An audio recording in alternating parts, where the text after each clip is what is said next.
David Benjamin, ESPN. You don't always address your team with any kind of message, or there's so many games that you played during the course of a regular season and playoffs. But will you say anything to them tonight? And if so, can you share some of what you will say? We already spoke about it after the Game 6. So the guys know what's at stake, what we need to do. And big Game 7. The guys are excited. We're prepared. So we'll see what happens.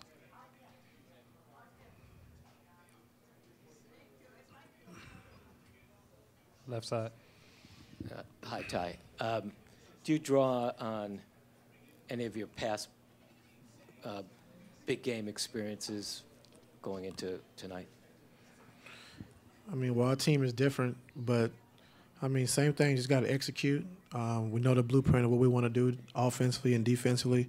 The two biggest things is taking care of the basketball and getting back in transition. So nothing too complicated. Jason. When we talked to you in Vegas last summer, you were really excited about the Jeff Green signing and thought he could be a really big piece. But did you ever envision he would be starting in Game 7 of the conference finals for you? You never know. It's a long season, a lot of injuries, a lot of things happen, different trades and things like that. So throughout the course of the season, you just got to stay the course. And I think this team has done a good job of doing that. And now we're in a position where, Jeff's been big for us, on and off all season.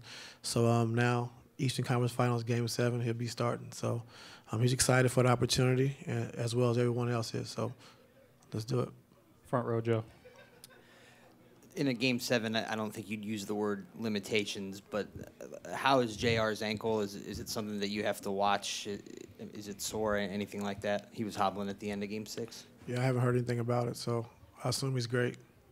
And then Brad said he was going to stick with his same starters, which I guess means Baines is going to go. So you guys are smaller. What advantages and challenges does that represent?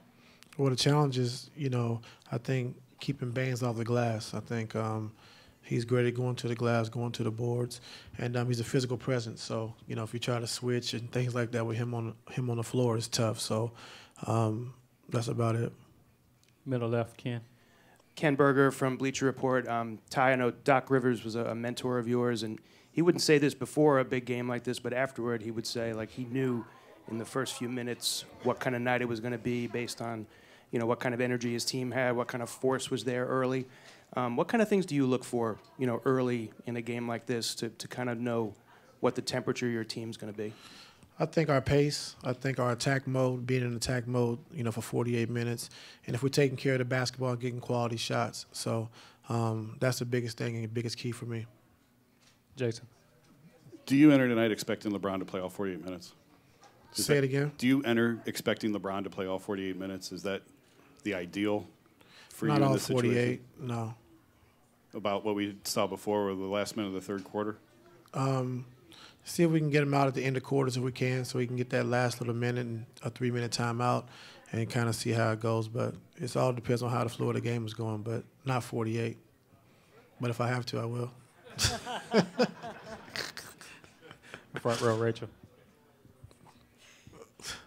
I know how to follow that.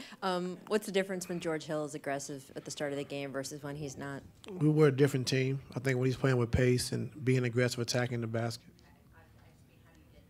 Oh, how do we get him to do it? He's in the right mindset. We just got to keep talking to him, playing with speed and pace and attacking the basket, and when he's playing that way, he's been playing at home. We're a tough team to beat, so we need that same George Hill for tonight. I'll be on him all game. Front row right, Adam. You mentioned after the last game you do kind of use timeouts sometimes strategically to get LeBron rest and being aware of that. Is there anything you can do within the flow of the game to steal rest here and there while he's kind of still out there?